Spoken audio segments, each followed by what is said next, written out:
স্নেহ ভালোবাসা মায়া মমতায় নিজের সংসার গড়ে তোলেন মানুষ, কিন্তু কখনো কখনো সেই বন্ধন ছিঁড়ে কাউকে কাউকে চলে যেতে হয় বৃত্তের বাইরে। খরস্রোতা নদীর মতো চলতে চলতে শেষ বয়সে গিয়ে কারো কারো জীবন থমকে দাঁড়ায়। পাশের বাড়ির মানুষে খাওয়ান দিয়ে যায়। স্ক্রিনে যাকে দেখতে পাচ্ছেন তিনি তেমনই এক অভাগা মা। 5 সন্তানের কেউই অসুস্থ ও বৃদ্ধ মাকে গ্রহণ করতে রাজি নন। আর সৌদি প্রবাসী স্বামী ফারুক হাওলাদার বেশ কয়েক বছর আগেই রাশিদা বেগমকে তালাক দিয়ে বিয়ে করেছেন অন্যত্র। স্বামী আছে, উনি আর একটা বিয়ে করছে, ওই জায়গায় থাকে, খোঁজ খবর নেই না ওনার। উনি তো একলা সারা রাত একলা থাকা লাগে। এরপর স্বামীহারা এই নারী অনেক কষ্ট করে 3 ছেলে ও 2 মেয়েকে লালন পালন করে বড় করেছেন। এই মহিলা অনেক কষ্ট করছে, ছেলেদের জন্য বহুত করছে, আমরা দেখছি। তালা ভাঙছে, আর বাসনা আছে, মালামালে বাসনা আছে, মায়ের বাসনা নাই। আর কি বুঝবেন, মায়ের দেওয়ার বলে ওইতেই হেলতো মায়ের দিকে তালাশ করতে। অথচ সেই আদরের সন্তানই এখন বড় হয়ে বিয়ে করে যে যার মতো চলে গেছে অন্যত্র। 2 ছেলে তো আগেই গেছে, মেজো ছেলে ঘর উঠেছে, ঘর উঠে একটু দেনা হয়েছে, তারপর দেনা হয়েছে, উনাইলে অসহায় পড়ছে।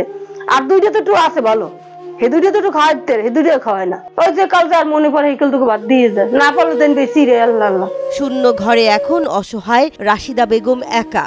লোকজন দেখলেই হাউমাউ করে কেঁদে ওঠেন। ইশারায় নিজের কষ্টের কথা বলতে চায়, কিন্তু কথা বোঝা যায় না।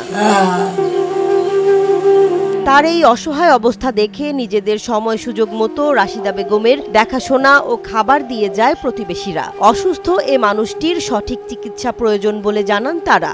পাড়া প্রতিবেশী যারা আছে কতদিন দেখে, ছেলেটাদের বললে যদি বা তার যে স্বামী আছে তার বললে তার যদি ভালো সুচিকিৎসা এবং তার জন্য দেখাশোনাটা তার ছেলেরা করে।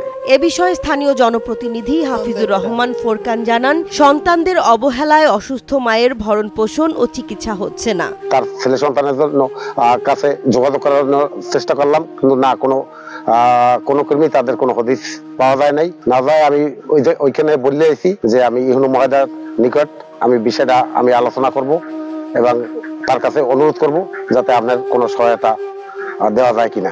আর যত দ্রুত সম্ভব রাশিদা বেগমকে সরকারি ভাতার আওতায় আনার আশ্বাস দিয়েছেন পটুয়াখালীর দুমকি উপজেলা নির্বাহী কর্মকর্তা মোহাম্মদ শাহিন মাহমুদ। আমরা ব্যবস্থা নিচ্ছি, তাকে আমরা আমাদের যে সোশ্যাল সেফটি নেট আছে, বিভিন্ন ধরনের ভাতা যাতে ব্যবস্থা করা যায় সে ব্যাপারে আমরা আমাদের যথেষ্ট চেষ্টা করব, যত দ্রুত সম্ভব তাকে সেফটি নেটের আওতায় নিয়ে আসার জন্য।